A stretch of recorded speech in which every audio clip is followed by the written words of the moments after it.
Soy sauce isn't a centerpiece in every American home, but across Asia, it's the quiet soul of the kitchen. One splash over hot rice, a brush across sizzling fish, a swirl through noodles. It brings life to even the simplest meals. You smell it before it touches your tongue. Warm, savory, rich, like the memory of grain, wood, and fire. It carries history, emotion, generations. But many bottles on supermarket shelves today no longer carry that heritage. What once needed months of slow fermentation in wooden barrels is now pushed through industrial processes in days. Time is replaced with additives. Depth is replaced with caramel color. And behind the flavor, the sodium load quietly strains the heart more than most people realize. We deserve better, flavor that's honest, not engineered. In this video, we'll look at 5 soy sauce brands worth avoiding and 2 that still honor real craft. Stay until the end. Soy sauce is darker than it looks. 1. La Choy. The first taste hits fast, sharp, salty, a little burnt. The bitterness lingers, leaving a metallic edge at the back of your mouth.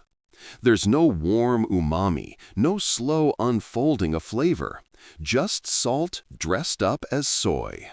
That's La Choy. What many don't know is that this sauce never goes near a fermentation barrel.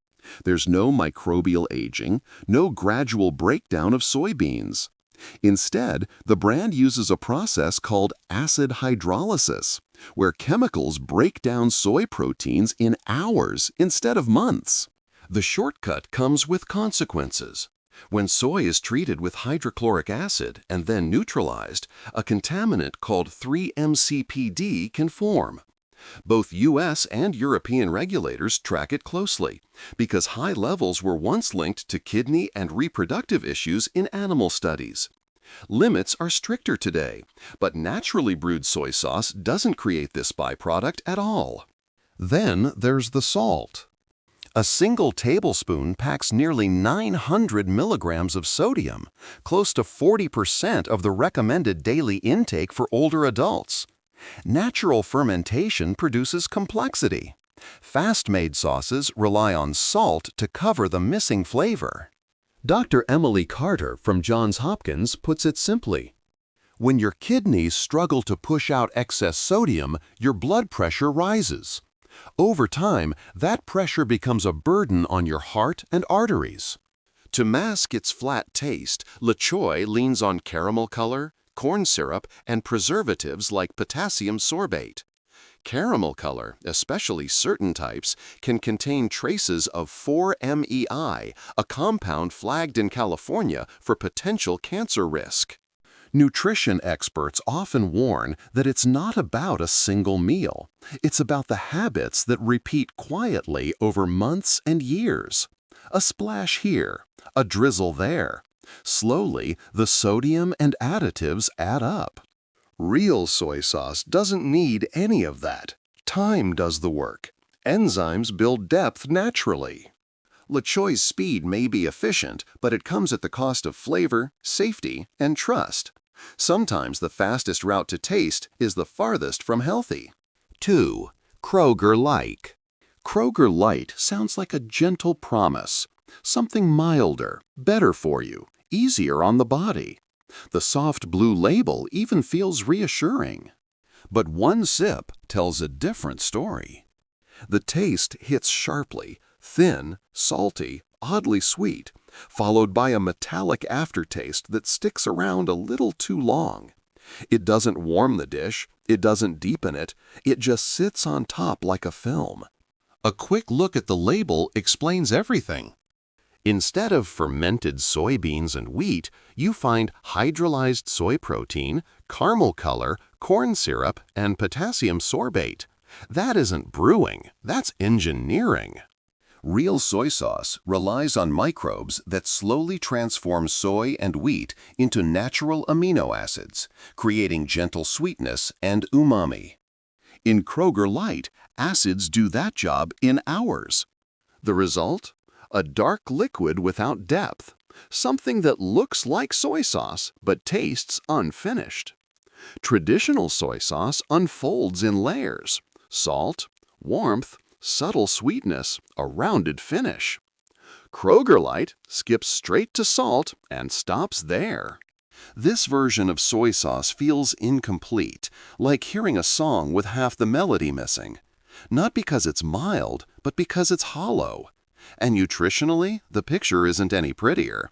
1 tablespoon still packs around 500 milligrams of sodium, nearly a quarter of what older adults should get in an entire day. Add in the sweeteners and artificial boosters designed to mimic real depth, and you see why light doesn't always mean better.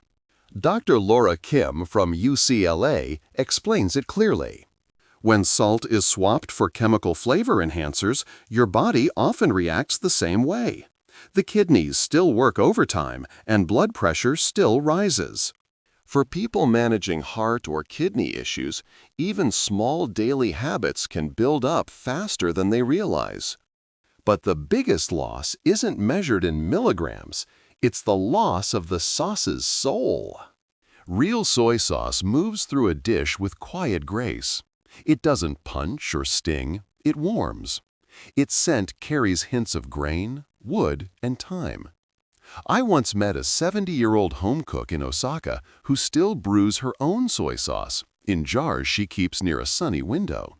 She stirs it every few days, letting it breathe. "Real soy sauce doesn't bite," she said with a soft laugh. "It hugs. You can taste patience." Cook with both side by side, and the difference becomes obvious. True soy sauce darkens slowly in the pan, drawing sweetness from onions and garlic. Kroger Light burns quickly, turning harsh and uneven. A sauce that promises less ends up giving less. Less depth, less comfort, less integrity. Real health isn't found in marketing words or lighter labels. It comes from ingredients that stay honest. If a bottle claims to be better but abandons the craft that made it special, it's not lighter, it's lost. 3. Lee Kum Kee. Ever wondered why something labeled premium still leans on flavor enhancers? Or why a brand that claims heritage and craftsmanship needs chemicals to fill its gaps? That's the story of Lee Kum Kee Premium Soy Sauce, a product that looks like tradition but is built on modern shortcuts. At first glance, the bottle feels trustworthy. The gold cap, the elegant script, the cultural symbols, everything suggests history. But a quick look at the back tells another story. Sodium benzoate, caramel color, disodium inosinate, disodium guanylate. These ingredients don't signal luxury. They signal a formula designed to mimic what time once created naturally. Here's why. True soy sauce ferments slowly, sometimes nearly a year, allowing microbes, enzymes, and natural processes to shape deep umami flavor. But fermentation is expensive, inconsistent, and slow. For a global company moving enormous volume, time becomes a liability. So the process shifts. Fermentation is shortened. Flavor enhancers are added to amplify salt. Caramel color darkens the liquid to look aged. Sodium benzoate preserves it longer than tradition ever allowed. The result? Every bottle tastes identical. Every bottle looks identical. What changes is the authenticity. Pour a spoonful and you can sense the trade-off. The sauce has the right color but carries a sharp, almost chemical edge. The flavor hits quickly and disappears just as fast. Bold but shallow. Not unpleasant but rehearsed. Like a performance that's lost its spirit after too many shows. This is how many premium condiments are built today, not through fraud, but through formula. Additives stabilize cost and production, but they also flatten character. The bottle keeps its proud image.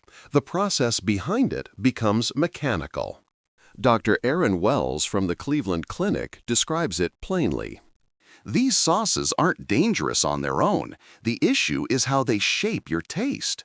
Your tongue starts craving stronger salt and sweetness to feel satisfied. That's what we call salt fatigue. Over time, your palate gets dulled. Authentic flavors start to taste muted, even when they're real. Meanwhile, the marketing clings tightly to heritage.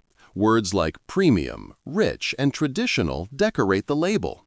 The packaging carries the weight of culture, giving buyers comfort, even if the contents no longer match the promise. I once watched a woman in a small Asian grocery store in California pick up that familiar gold-capped bottle. She turned it in her hand, read the label, and sighed. "It's not the same anymore," she said quietly. "They turned patience into powder." She picked it up, looked at the label, and quietly put it back. And honestly, she wasn't wrong. The taste that once came from months of waiting now often comes from formulas and shortcuts, a silent shift most people never even notice. Take great value soy sauce. You've seen it. Simple packaging, low price, and that comforting phrase, naturally brewed. For many shoppers, it feels like the sensible choice. Why spend more when this bottle looks clean, honest, and promises to do the same job? But in food, cheap always carries a backstory, and this one begins in a factory, not a kitchen. Traditional brewing is slow. Soybeans and roasted wheat rest in salty water for months, sometimes a year. Bacteria, yeast, and time do the heavy lifting. Brewers smell the mix, taste it, check its warmth, and make tiny corrections. The result is deep umami, salty, warm, slightly sweet, and layered with the kind of richness only patience creates. Industrial brewing moves differently, faster, louder, and built for consistency. Huge steel tanks replace wooden barrels. The air smells like metal and steam instead of grain. Workers in uniforms watch numbers on screens instead of trusting their senses. Enzymes speed up the breakdown of soy proteins, turning months of fermentation into just a few weeks. Once the flavor hits a minimum mark, production stops. The liquid is filtered, darkened with caramel coloring, and preserved with stabilizers so it can sit on shelves for months. Yes, it's technically brewed, but only in the way that running 100 meters is technically a journey. Quick, efficient, and missing the slow magic in between. That's how the price stays low, not because someone is being greedy, but because speed is the business model. Faster fermentation means fewer tanks, less storage, lower costs, and more output. Workers are trained to keep machines running, not to wait for flavor to mature. A production supervisor once summed it up perfectly. "We don't age sauce, we manage it." And you can tell when you pour it. The liquid is thinner, lighter, almost reddish. It hits the nose with sharp saltiness instead of depth. On rice or noodles, it adds salt but doesn't lift the dish. It works, but it doesn't sing. Now think about a traditionally brewed soy sauce. It has weight, warmth, a fullness that rounds flavors, softens sharp notes, and lingers gently after each bite. It isn't just taste, it's time captured in a bottle. Food chemist Dr. Elena Morris once said, "Industrial brewing isn't wrong, it's efficient, but efficiency always asks you to pay with flavor." So the real price of a budget bottle isn't just in rupees, it's in what you trade away: time, trust, and depth. The factory meets its deadlines, shelves stay stocked, and everything moves on schedule. But the flavor that once took seasons to develop now fits into a calendar week. One worker joked once, "If we stop the pump for a day, someone, somewhere, won't get dinner." He laughed, but there was tired truth behind it. In a system built on speed, even slowing down becomes luxury. 5. Carry out. A colleague of mine once shared a story about his favorite soy sauce. His name is Kenji, born in Osaka, now settled in California. And for years, his go-to wasn't a fancy brand. It was the little carry-out packets you get with takeout meals. He kept them in his desk drawer, tossed them in his lunch bag, and used them every day. "They remind me of home," he'd say. "The salt, the aroma, the color, familiar enough to feel comforting." But one afternoon, something changed. He opened a packet, tasted a spoonful, and frowned. It felt off, he said. Too dark, too sharp, too artificial. It didn't taste like soy or wheat. It tasted like burnt sugar mixed with metal. That night, curiosity made him search it up. What he discovered surprised him. Carry-out soy sauce isn't brewed at all. It's made from water, salt, corn syrup, caramel coloring, and preservatives. No soybeans, no wheat, no fermentation. Just a chemical recipe built to mimic appearance and taste. Kenji went quiet when he told me. "I thought that flavor was home," he said. But it wasn't. It was only an imitation. He talked about his grandmother, a gentle woman who brewed soy sauce in clay jars behind their house in Osaka. She called it black patience. Every few days, she'd lift the lid, stir the mixture with a wooden spoon, and let the sun and air work their slow magic. "She always said, 'You have to listen to it,'" his grandmother would remind him. "It whispers when it's ready." The scent of her soy sauce was something you never forgot. Warm, toasty, slightly sweet. It smelled alive in a way no machine-made sauce ever could. So when Kenji opened another packet the next day, the difference felt almost personal. "It didn't smell like her anymore," he said quietly. "It smelled like the world trying to rush." After that moment, he stopped using those little packets altogether. He went searching for a soy sauce that still felt genuine, still felt alive. Today, he carries a tiny glass bottle in his bag, sometimes Japanese tamari, sometimes small-batch soy sauce made the traditional way. "It's slower and more expensive," he admits, "but it feels like something my grandmother would approve of." He smiled as he remembered her words. "Real soy sauce doesn't hurry, it breathes." A few weeks later, we grabbed lunch at a quiet sushi bar. The waitress dropped a handful of packet sauces on the table. Kenji just laughed softly, slid them aside, and reached into his bag. He pulled out his little bottle. He poured just a few drops, honey brown, glowing like amber in sunlight. The aroma rose gently, warm and steady, like something with life still inside it. He paused, looked at his food, and said, "This one remembers where it comes from." And maybe that's the truth we forget in a world built on shortcuts. Real flavor doesn't come sealed in plastic. It comes from patience, memory, and the kind of care you can't automate. For a while, I wondered whether real soy sauce had disappeared completely, but it hasn't. Hidden on crowded shelves, a few bottles still carry the honesty of true brewing. They trust in time, not additives. No caramel color, no preservatives, just soybeans, wheat, salt, and slow, natural fermentation. Open one of those bottles, and the aroma rises soft and deep, like earth after rain. It reminds you that flavor isn't gimmick or chemistry. It's craftsmanship in its purest form. Kikkoman.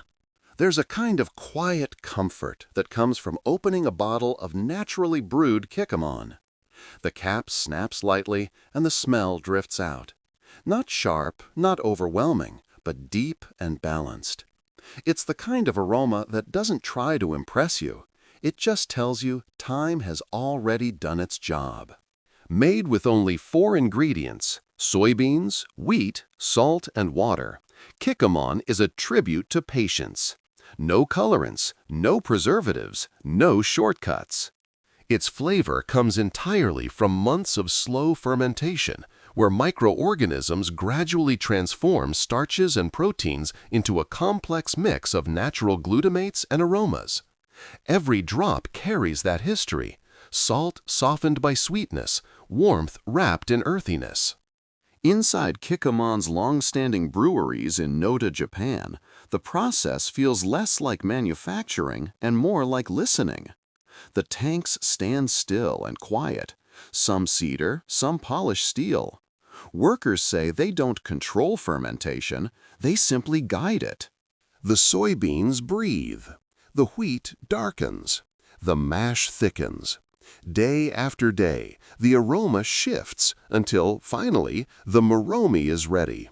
When it's pressed and filtered, the liquid shines with a clear amber glow, polished by time, not chemicals. The fragrance is gentle but full, a touch of wheat sweetness, a hint of smokiness, a whisper of the sea. Pour it over warm rice or vegetables, and it doesn't overpower, it completes. There's a reason this sauce has been trusted for more than 300 years. It has traveled from Japanese kitchens to homes around the world, proving that the simplest ingredients can create the most profound flavors when they're given time. Unlike the quick, artificial sauces that crowd supermarket shelves, Kikkoman doesn't try to perform, it belongs. Taste it slowly, and you'll feel the layers. Salt first, then roasted grain, then a soft sweetness that lingers. That balance exists only because fermentation is allowed to move at its own rhythm. Scientists might call it harmony. Most people simply call it real. But the heart of Kikkoman isn't just technique, it's emotion. It represents a craft that never needed shortcuts to stay relevant. No marketing magic, no artificial nostalgia. Just patience, honesty, and a respect for both science and soul. A few days ago, I met Kenji again. He smiled when I asked what he's using now. From his bag, he pulled out a small bottle with Kikkoman's red cap. "This one listens," he said, grinning. "It reminds me of my grandmother's jars. She would have approved." He drizzled a few drops onto his rice, and the aroma drifted up. Warm, calm, and alive. Watching him pour those amber drops, I understood something simple. Kikkoman isn't just soy sauce. It's patience in liquid form. And maybe that's why it feels timeless. In a world that sprints faster every day, this little bottle is proof that flavor still belongs to those who honor time. Before we end this video, let me share something personal. A few days after seeing Kenji with his tiny glass bottle, I suddenly had a craving for sushi. Not hunger, comfort. One of those evenings when food feels like a quiet conversation with yourself. So I walked down to a new sushi bar near my apartment. Nothing flashy, a few wooden stools, a narrow counter, soft jazz humming from an old speaker. The chef moved with a calm rhythm, hands steady, as if every gesture had been shaped by years of practice. My plate arrived looking simple. 2 salmon nigiri, a slice of tuna, tamago, and a small dipping dish of soy sauce. The label said Yamasa. I barely noticed it at first. Then I dipped the nigiri, took a bite, and everything paused. The flavor didn't crash in. It drifted gently, deep, balanced, warm. It wrapped around the rice and fish like a quiet embrace. It felt familiar in a way I couldn't explain, like remembering a place you haven't visited in years. I sat there wondering why it affected me so much. It wasn't just delicious, it was honest. Later that night, I looked up Yamasa out of curiosity. What I found surprised me. Yamasa has been brewing soy sauce since the 1600s in Choshi, a coastal town where the air smells of salt and fermenting grain. Their philosophy is beautifully simple. Soy sauce isn't made. It's raised. Each batch begins with whole soybeans, roasted wheat, salt water, and thyme. No shortcuts, no defatted beans, no artificial aging. While many brands speed up fermentation with chemicals or processed ingredients, Yamasa refuses. They let nature take the lead. Enzymes slowly break down the beans into amino acids. Brewers do what they call supervising nature. They observe, adjust gently, and wait. The sauce decides its own readiness. And the result shows. The liquid shines a deep mahogany, catching light with red gold reflections. The aroma holds layers, roasted wheat, a hint of smoke, a soft ocean whisper. When used on tofu or grilled fish, it doesn't overshadow, it harmonizes. I learned that chefs around the world trust Yamasa, from small counters in Tokyo to Michelin-starred kitchens in New York.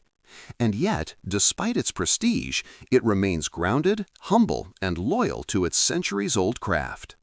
One bottle costs only slightly more than the generic brands, but what you get isn't a product, it's devotion.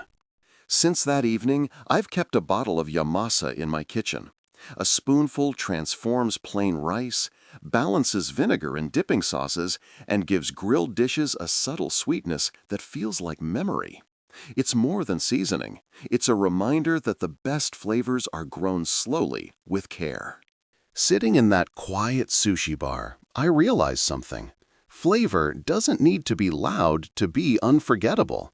It just needs to be sincere. And that's what Yamasa is, sincere, steady, and full of heart. Proof that even in a rush-driven world, some people are still willing to pause, listen, and let time do what it has always done best, reveal truth through taste. Soy sauce has traveled a long journey, from traditional brewers in old Japan to the fluorescent shelves of modern supermarkets. Along the way, the craft has been thinned, sweetened, and rushed until many forgot what real soy sauce was meant to be. But bottles like Kikkoman and Yamasa remind us that genuine flavor is still alive, rooted in patience and integrity. They aren't flawless. Even the best soy sauces face modern pressures, long shelf life, lower costs, global demand. But they still carry something others have lost: respect. For time, for craft, for the people who care about food as something meaningful.